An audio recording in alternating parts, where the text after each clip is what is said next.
આજે ગુજરાત સહિત દેશભરમાં મકર સંક્રાંતિના પર્વની ઉજવણી થઈ રહી છે।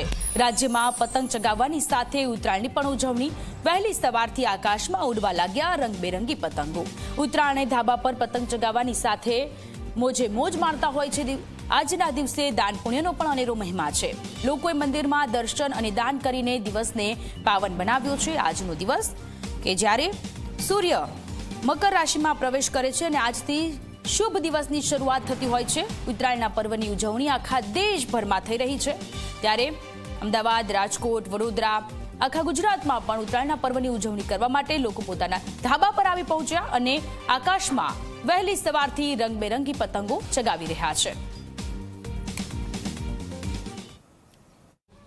રાજકીય પતંગ ચગાવવામાં માહિર એવા પ્રશાંત કોરાટ પ્રદેશ મહામંત્રી છે ને અત્યારે ગાંધીનગરના ધાબા પર પોતાના પરિવાર સાથે પતંગ ચગાવી રહ્યા છે। સ્વાભાવિક છે કે જે પ્રકારે ઉત્તરાયણનો પર્વ છે, ઉત્તરાયણની અનોખી ઉજવણી છે એ ઉજવણી અત્યારે કરી રહ્યા છે। પ્રશાંતભાઈ, રાજકીય પતંગ ચગાવવામાં તો માહિર છો, પણ આ પતંગ કેવી રીતે? પતંગ તો દરેક ગુજરાતીના સ્વભાવમાં હોય છે ઉડાડવી, અને બધાને આ કલા આવડતી જ હોય છે।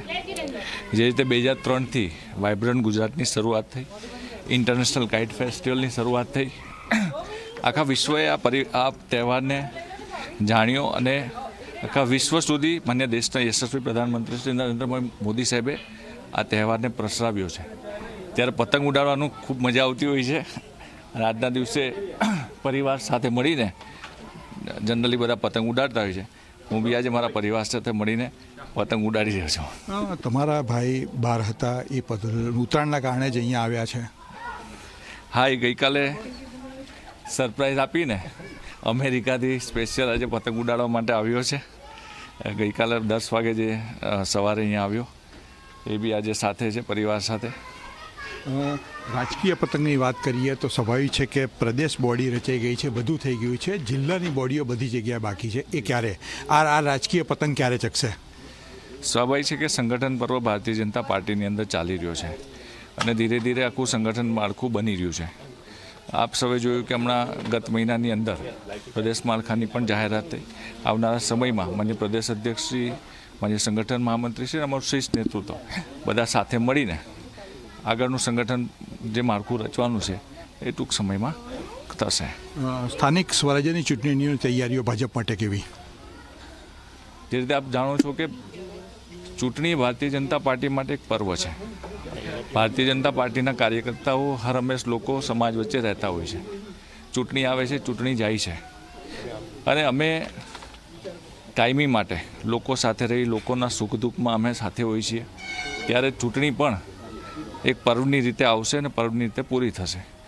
ગુજરાતની પ્રજાએ ઘણા સમયથી, છેલ્લા 30 વર્ષથી ભારતીય જનતા પાર્ટીને ખૂબ પ્રેમ આપ્યો છે અને પ્રેમરૂપી મત પણ આપ્યા છે। આવનારી સ્થાનિક સ્વરાજની ચૂંટણીની અંદર પણ લોકો ભારતીય જનતા પાર્ટીને પ્રેમ આપશે। આભાર પ્રશાંતભાઈ। સ્વાભાવિક છે પ્રશાંતભાઈનો સ્પષ્ટ રીતે આવો છે કે એક તો પહેલાં જિલ્લા સંગઠનો જે બાકી છે એ ખૂબ જલ્દી જાહેર કરવામાં આવશે અને સ્થાનિક સ્વરાજ્યની ચૂંટણી ભાજપ એક પર્વ તરીકે ઉજવશે, જેમાં ભવ્ય વિજય થશે એ નિશ્ચિત માનવામાં આવે છે। કેમેરામેન રમેશ ટોડિયા સાથે હિતલ પારેખ, જી મીડિયા, ગાંધીનગર।